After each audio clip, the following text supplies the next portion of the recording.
Greetings. You get my glasses straightened out.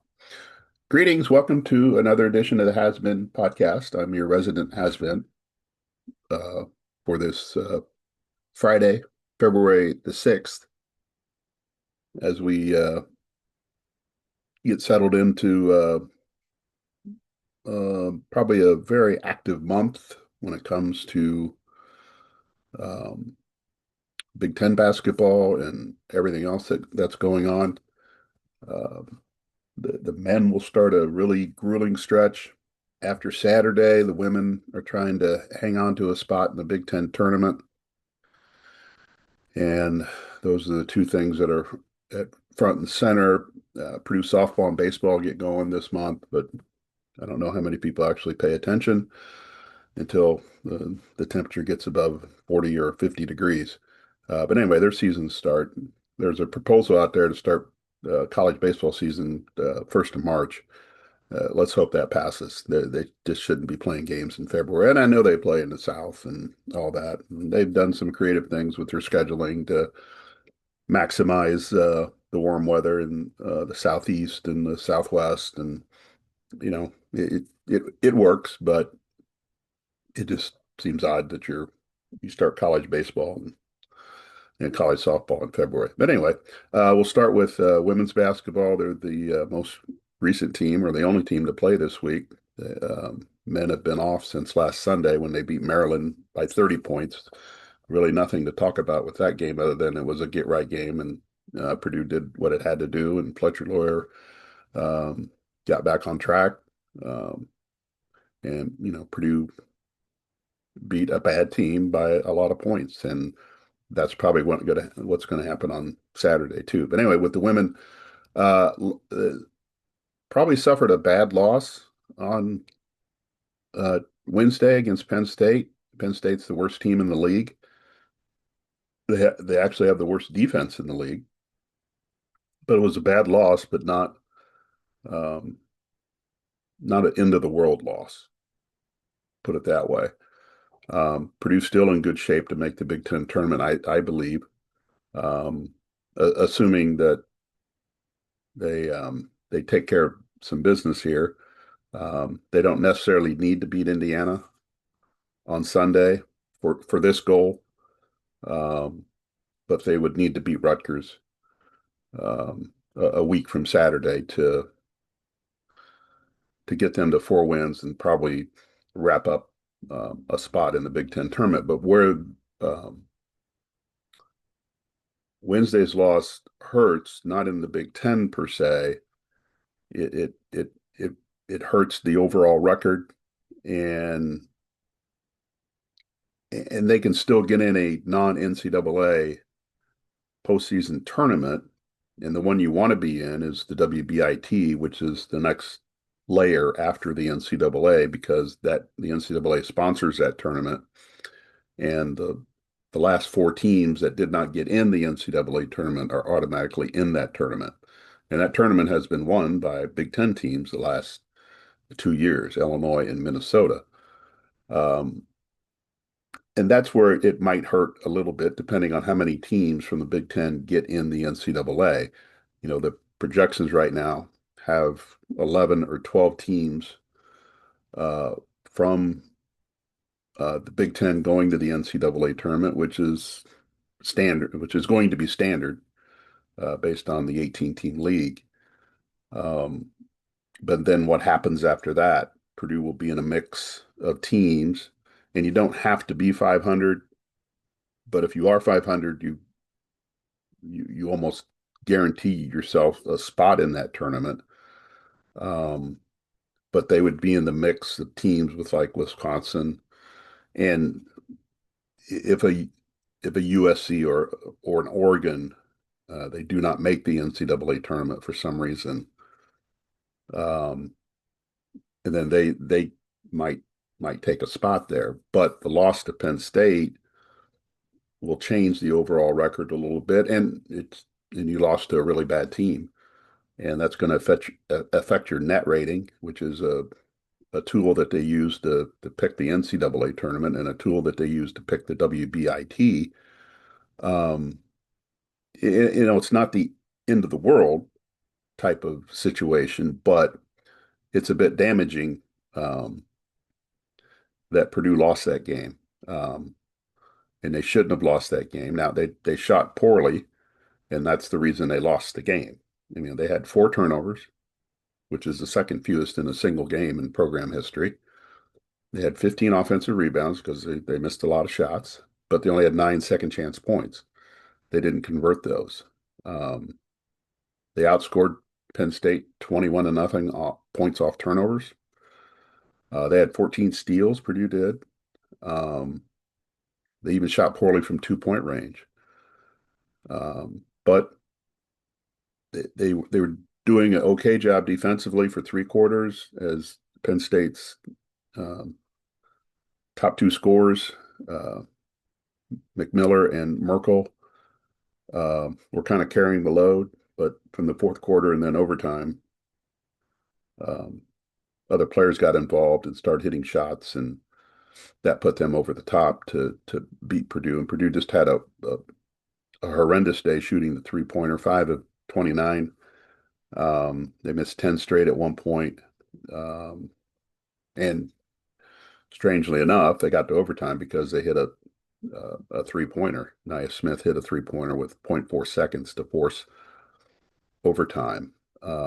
But they were just not good from 3 point range. They just in players don't go out there trying to miss, so it's not one of those things. I mean, it happens. You have bad shooting days, but this is the third straight game that Purdue's had um, a underperforming uh, underperforming production from 3 point range. I think they're now 20 of 75 in the last 3 games from 3 point range, and um, it, it's been there. They've had when they've won games, they've hit 10 or more 3 pointers. I mean, that's part of the reason why they've won some games this year. But when you only hit 5 and you're in a window of, the biggest lead in the game, I think was 6 on Wednesday. The game was played between, being tied and a 6 point lead most of the way. No one had a double digit lead. No one did anything like that. So you were only a couple baskets away from maybe winning the game in regulation, maybe winning the game in overtime. But, you're the school's all-time leading 3 point shooter can't go over. Other players can't go over. And you didn't capitalize inside the 3 point line. I think they only shot 46% from 2 point range. So, was this a bad shooting night? Led to a lot of frustration because you did all these other things pretty well. And it's not like Penn State was really guarding them because Penn State doesn't guard anybody. I mean, they just don't. I mean, Purdue had open looks all night. They just didn't hit them. And, come Sunday when they go to Indiana, they might hit those shots. I mean, you would think, over the course of the season, things do even out and your average is what it is. So maybe Purdue is due for uh, getting back to the level that they've been in some games. But um, when you needed it on Wednesday, it didn't happen. Um, and now you face a situation where you're going to Indiana, and I know they just beat Indiana just a few days ago or a handful of days ago. Um, but this team has not performed well on the road. It just hasn't. It did win at Wisconsin back in January, but they just they've not performed well on the road. Um, so it's hard for me to sit here and say, okay, yeah, I would pick them to win. I will not be surprised if they win the game, but I would not pick them to win the game. Um, but again, you get some of those 3 point shots to go down. It's a different game Wednesday, and if you get those same shots to go down on Sunday, you put yourself in a better position um, to potentially win that game. But now Indiana has won 2 in a row. Now they beat Northwestern, they beat Wisconsin, but they've won 2 in a row after an 0-10 start in the Big Ten. So they see this as an opportunity to really get themselves going, uh, put themselves in a position to make the Big Ten tournament, uh, and then get payback at Purdue and swing the rivalry back in Indiana's favor. Um, so they're going to be ready. Can Purdue match it? And Purdue has struggled out of the gate in the first quarter. Um, I think they've only led one Big Ten game after the first quarter this year. So they've had troubles getting going. And once they do get going, they seem to be in good shape. But you're starting slow, and you really can't afford a slow start Sunday at Indiana. Um, Again, because they have renewed confidence. Um, they feel like they maybe straightened out their season. They're going to turn a corner here, and they're trying to get in the Big Ten tournament like Purdue. I think Indiana's in good shape in getting in the Big Ten tournament, whether they win Sunday or not. I think Purdue is still in good shape to get in the Big Ten tournament. Um, but the one thing Purdue does not want to happen is you get to the last game of the year at Northwestern and you need that win to get in. That doesn't um, shape up like a favorable situation for Purdue. And Northwestern might be playing for a chance to get in that game. It's a home game for Northwestern. It'll be Joe McEwen's last game, maybe be his last home game for sure. So after 40 years of coaching, there'll be, big ceremony, probably a bigger crowd than normal. Um, and that's not really a good situation for this team. So Purdue needs to wrap up its bid in the Big Ten tournament before they get to Northwestern in the last game of the year. And the opportunities are Sunday, next week against Rutgers. But then, Purdue's probably not going to go to Maryland and win. Um, Iowa comes to Mackey Arena. That's a game that Purdue probably will not win. They do get Oregon at home. Um, that could be a game they win, depending. But you want to have a spot secured in the Big Ten tournament before you get to that last game. I that would not be a good situation for this team to have that. You got to win this game to get in type of situation. Um, and I still think. I mean, I think they beat Rutgers here, um, and they might get one other win uh, before that last game. But if that's the case, then you're in. The other thing too that plays into this is that yeah, Penn State's got one win in the Big Ten. Rutgers has one win in the Big Ten. Northwestern has two, and in Rutgers and Penn State play each other again. But Rutgers and Penn State really are not going to come up any farther in the standings than what they are. They each of them might have two wins when you get to the last week of the season, and if Purdue has four, they're not going to catch them. If Indiana has four, they're not going to catch them. Northwestern has two wins right now. Um, how many more wins do they have in them? Um, so the bottom's not really going to come up. I don't see Rutgers and Penn State or even Northwestern going on a 5-game winning streak. Not in this league, and based on who they have to play. And I can't sit here and recite the schedule, but you don't play. If you're Rutgers, you don't play Penn State every game. So you're going to have to play some teams. So they're just I just don't see those teams getting enough victories to really get out of the bottom of the Big Ten to challenge. Uh, and that's why another win for Purdue, another win puts them in a really good position, and two more wins probably puts them in a great position. Like in my opinion, Wisconsin is going to get in the Big Ten tournament because they already have 5 Big Ten wins, and they could lose the rest of their games and still get in in my opinion, still get in the Big Ten tournament, just because nobody's going to come. One of those bottom 3 teams is not going to come catch them. It's just not going. I'd be shocked if it happened. So, but again, the loss Wednesday, probably affects, postseason opportunities for this team beyond the Big Ten tournament. And we'll see how that shakes out. I would assume that Purdue would put in a bid to host the WBIT. I don't know about the WNIT. That's a pay for play tournament that there might not be an appetite in the administration to do that. They may not want to spend that kind of money to play in that tournament.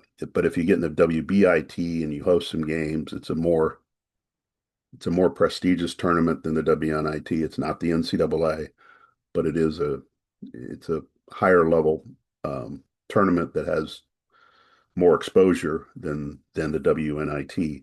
And in the past couple years, they've played the Final Four, like at Hinkle Fieldhouse in Indianapolis.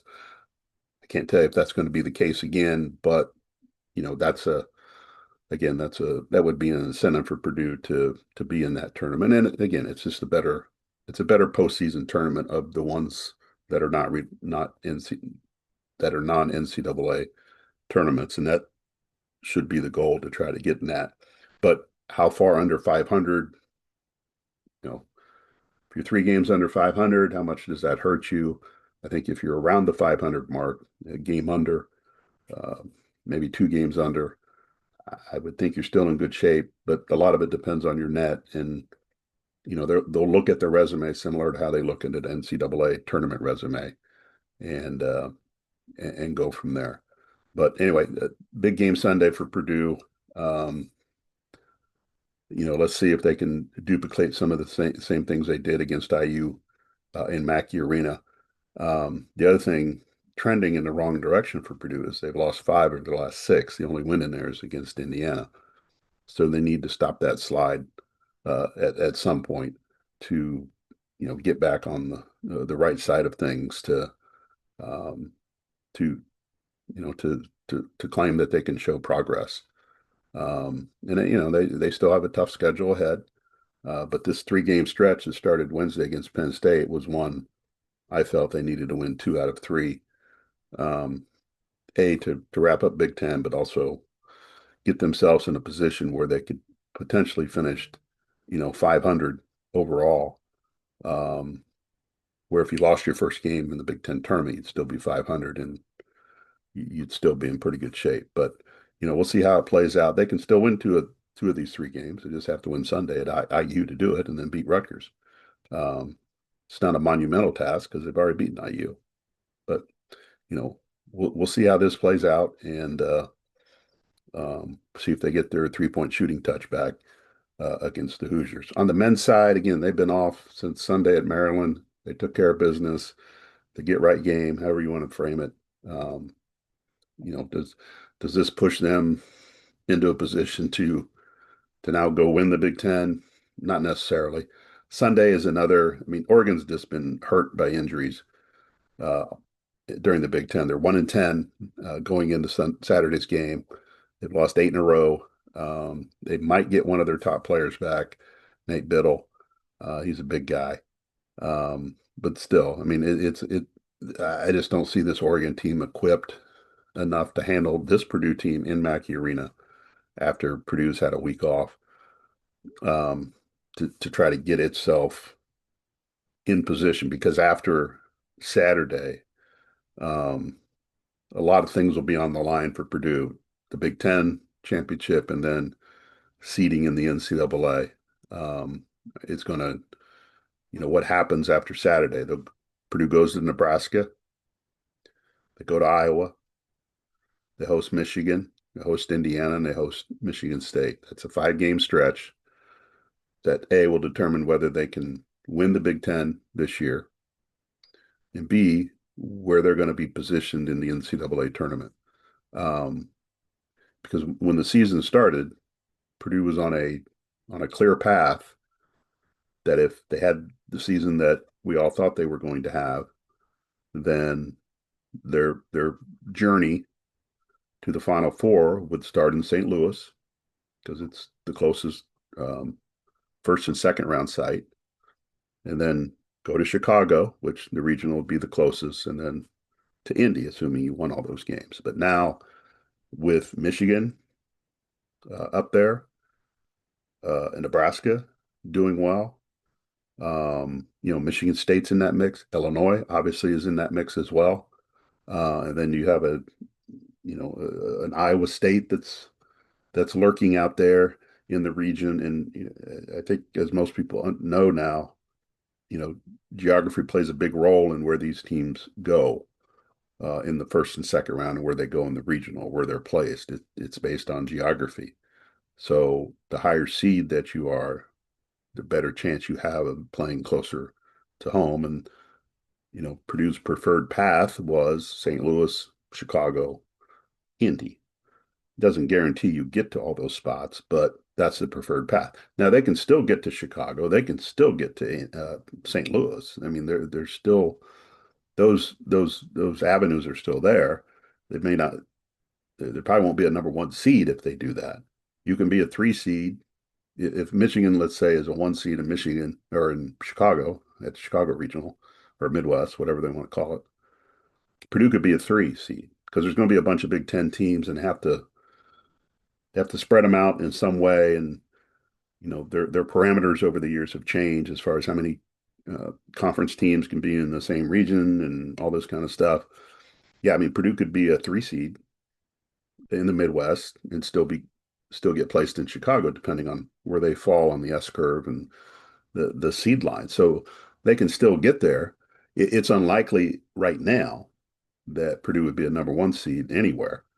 Uh, just your Arizonas of the world, UConn's, Duke, Michigan and or Nebraska or Illinois have all kind of put themselves ahead of Purdue right now as far as the seeding is concerned. And at some point, either I don't think it's this weekend, but maybe next weekend and the weekend after that, the NCAA will do an early reveal where they will do the top four seeds in each region, top 16 seeds, and place them like if the tournament starts today, this would be how it would look. And that will give you a really good idea of where things stand at the time and what you have to do to get to where you want to be.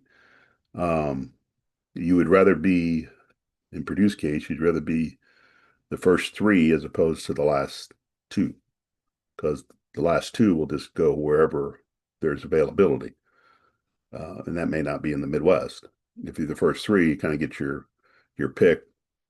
You get the closest regional to you, and then you get the closest first and second round sites. So if I was mocking it up today, I would put Purdue probably in a three seed range. Now, whether they would start in St. Louis, go to Chicago, I don't know, but that's kind of where they're at right now. But you get through this 5-game stretch, if you're 4-1 or 5-0, then you're really going to move up.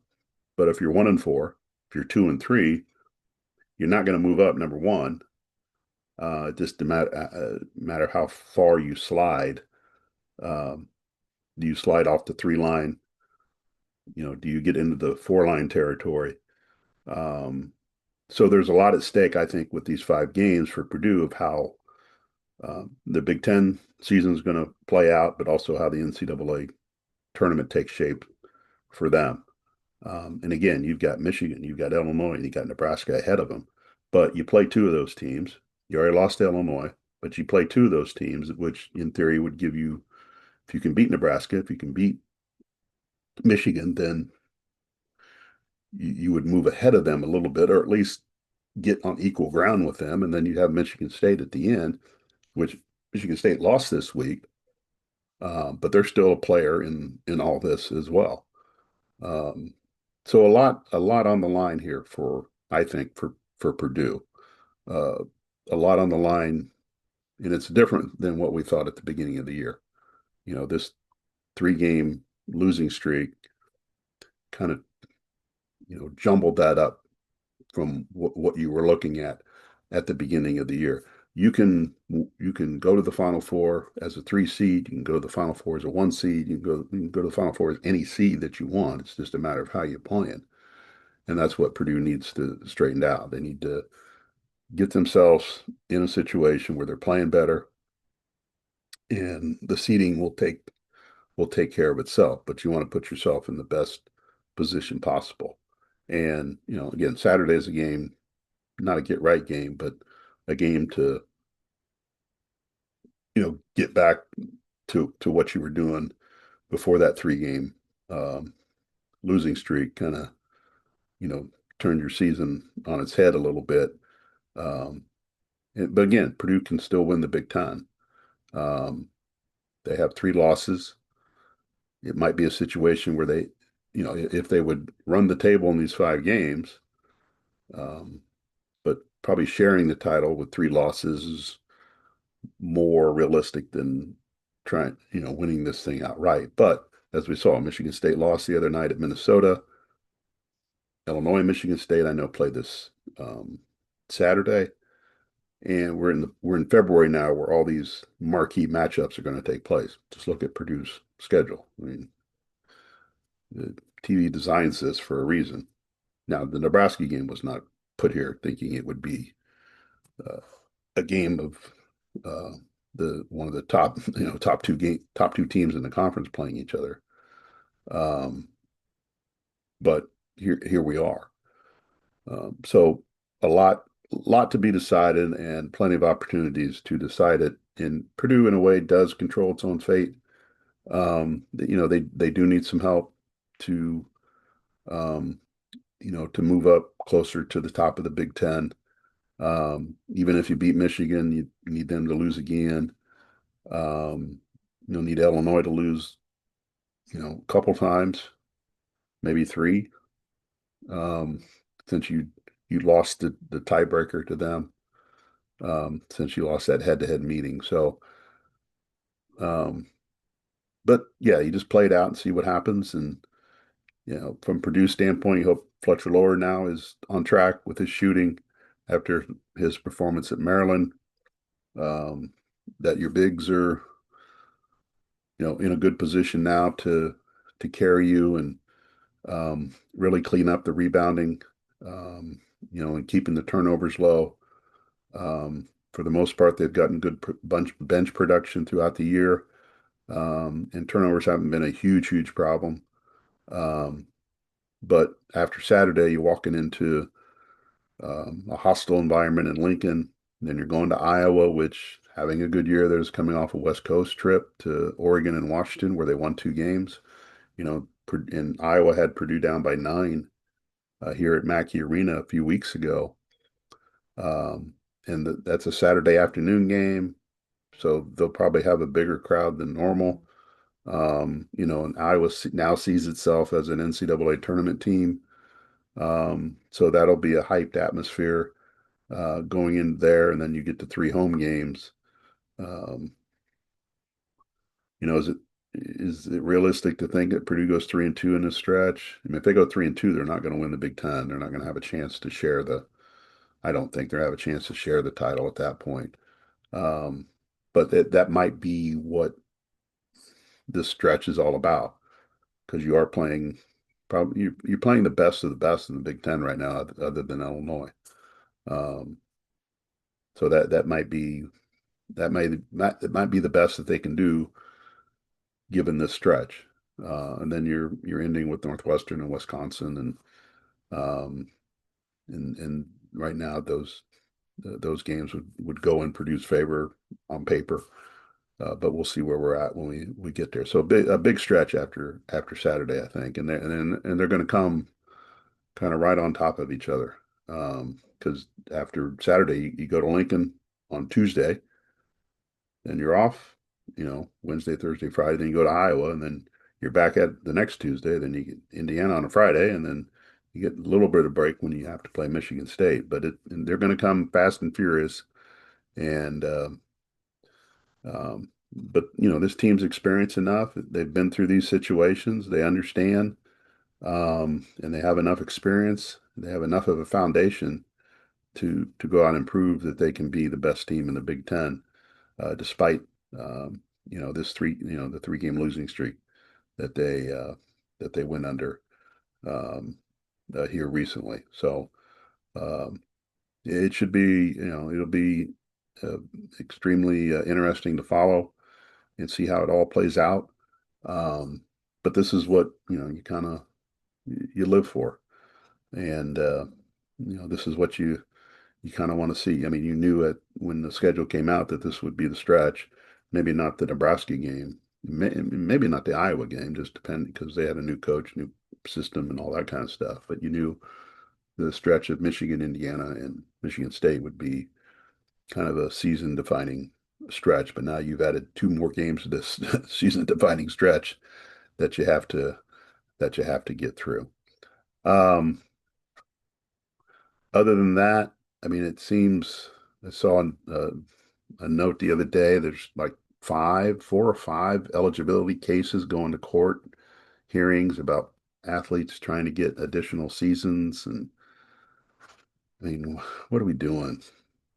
I mean, what are we doing here?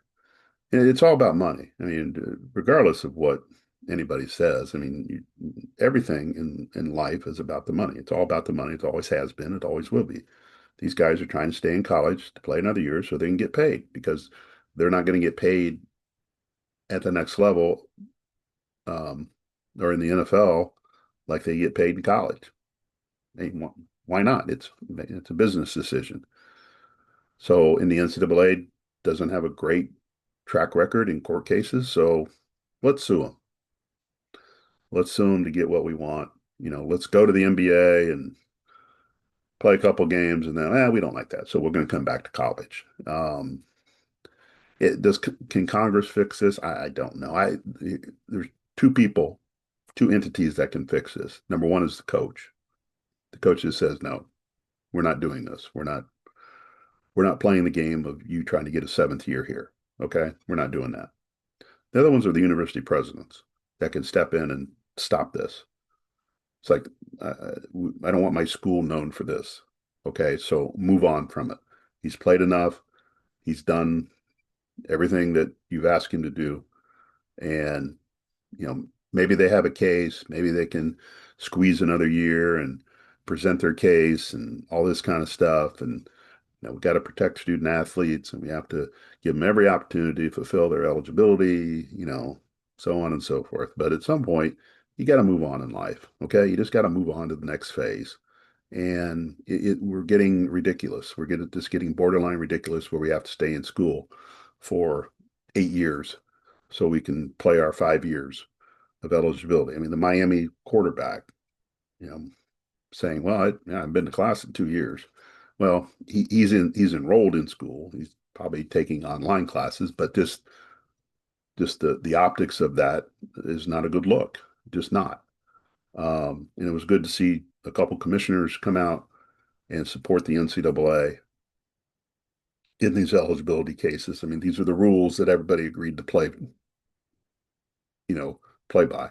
But now, we don't like the rules, so we're gonna go to court to challenge these rules.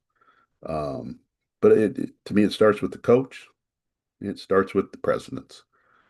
I mean, it really starts with the coach because I mean, the Alabama situation where we don't rebound very well, so we need to go get a rebounder. We need to have a rebounder. So we'll go get this kid that played in the G League and may have signed a contract, may have not, may have received money, who knows.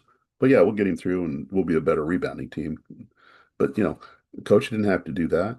This is your team. This is what you put together. Stay with it. You don't get mid-year sign. You don't get to make a trade for anybody. I mean, just this is what you got. Um, but it's about money. I mean, it's about these athletes getting paid. And that's all they want. They say whatever they want about anything else. It comes down to about the money. It's always about the money. Everything in life is about the money. And it's always been that way. It will always be that way. And that's why we see this. Because I think there's a string of hearings coming up in the next um, week, 10 days, like five of them about, players trying to play. And how does the NCAA selection committee handle this? We don't know what your team is because you're in court. You're supposed to be on the court, but you're in court. Um, and do they get dinged because of this? Or, well, we can't put you in a tournament because we don't know. who your team is. And I mean, it's just, it's just this college sports has become a cesspool of you know what. And it's a shame, um, because it's a great product at all levels, basketball, football, and everything else. But all this other minutia that comes with it has, in my opinion, ruined everything about what it should be. And we don't need to go back to the old days. And the fact that players get paid is fine, but there's just no parameters around it. And at times I feel sorry for the NCAA. I mean, these are the rules and no one wants to play by them, but they have no enforcement power. And we're supposed to be, now the big thing is that these bigger programs, these high revenue athletic departments and ADs want to blow by the rev share number of $20.5 million, which will increase every year, but they want to blow by that. They want unlimited rev share because they just can't operate with $20.5 million. They need more. They need more money to get the kind of players that they need in there to win a championship. So it's again, it's ridiculous, but this is the system. I'm glad I'm not full time in this. I'm just a part time has been dude, that doesn't have to immerse himself in the swamp of of this crap. I mean, it's just not a healthy thing, and it's not going to get better. It'll get worse before it gets better. And I sit here, I don't have the exact answer for it. I wish I did, but not that anybody would listen. Um, so it just those are things that you can kind of pay attention to and watch and see see how that all plays out. And it and all this stuff affects Purdue. Um, at some level, not all levels, but at some level, it does affect Purdue. Anyway, I've rambled enough, and we appreciate you stopping by.